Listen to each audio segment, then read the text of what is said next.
आज Doubtnut app download करें। Doubtnut पर अपने सभी गणित, रसायन विज्ञान, भौतिक विज्ञान और जीव विज्ञान के डाउट्स का करो सफाया।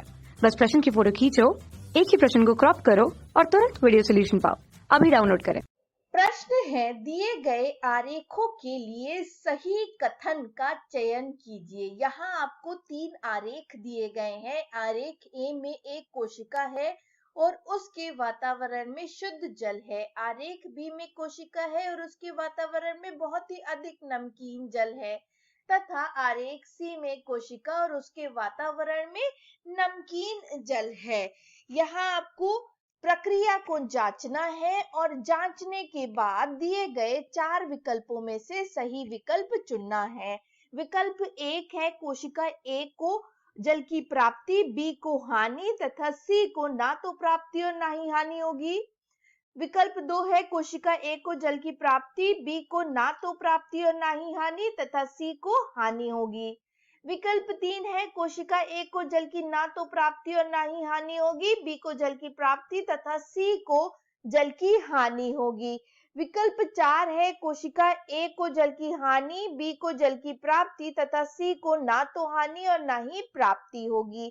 हमें जानना है कि ये आरेख किस प्रक्रिया पर आधारित है और उसको जानने के बाद सही विकल्प चुनना है। तो ये आरेख परासरण की क्रिया पर आधारित है। परासरण की क्रिया क्या है? परासरण में जल अधिक सांद्रता से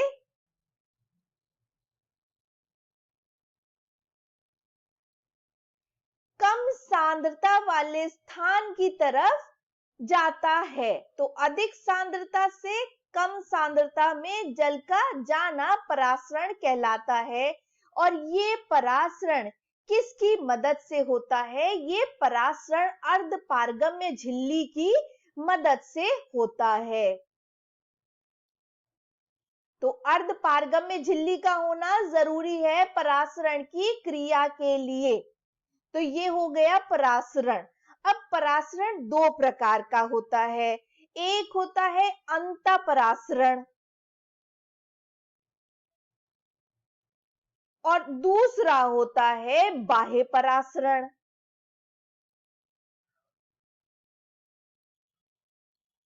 अंतःपरासरण में जल अपने वातावरण से बाहर कोशिका में जाता है। वातावरण से जब जल कोशिका में जाता है तो उसे आप अंतःपरासरण कहते हैं। तो ये हो गया अंतःपरासरण। बाह्य परासरण में जल कहां से कहां जाता है? बाह्य परासरण में जल कोशा से वातावरण में जाता है। जल कोशा से वातावरण में जाता है। तो ये है आधार, परासरण है आधार हमारे आरेखों का। अब जानते हैं यहाँ पर, यदि आपकी एक कोशा है और उसके वातावरण में शुद्ध जल है तो क्या होगा कि ये शुद्ध जल कोशा की तरफ आएगा, मतलब कोशिका को जल की प्राप्ति होगी अंतःपरासरण की क्रिया के अनुसार। तो ए है, कोशा को प्राप्ति या कोशिका ए में प्राप्ति होगी जल की। बी की तरफ जाते हैं। यहाँ कोशा है और कोशा के वातावरण में बहुत ही नमकीन पानी है। इसका मतलब यहाँ बाह्य परासरण होगा, कोशा से जल चला जाएगा अपने वातावरण में। सी में क्या होगा? सी में कोशा है और बहुत ही कम नमकीन पानी है। तो ना तो यहाँ पर परासरण की क्रिया नहीं होगी, ना पानी कोशा से वातावरण में तथा ना पानी वातावरण से कोशा में आएगा। तो ये हो गए हमारे आरेख। अब जानते हैं सही विकल्प को। तो कोशा ए को जल की प्राप्ति होगी, हाँ यहाँ पर अंतःपरासरण होगा।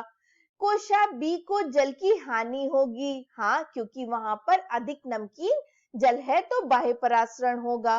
कोशा सी को जल की ना तो प्राप्ति और ना ही हानि होगी, क्योंकि यहाँ पर बहुत कम नमकीन पानी है तो परासरण की क्रिया यहाँ पर नहीं होगी, तो ना कोशा को हानि और ना ही प्राप्ति होगी। अतः हमारा विकल्प 1 सही विकल्प है। आशा करते हैं आपको आपके प्रश्न का उत्तर मिल गया होगा। धन्यवाद। कक्षा 6वीं से 12वीं से लेकर नीट, IIT, JEE वो एडवांस के लेवल तक 1 करोड़ से ज्यादा छात्रों का भरोसा। आज ही डाउनलोड करें डाउटनेट ऐप या व्हाट्सएप करें अपने सारे डाउट्स 8400 400 400 पर।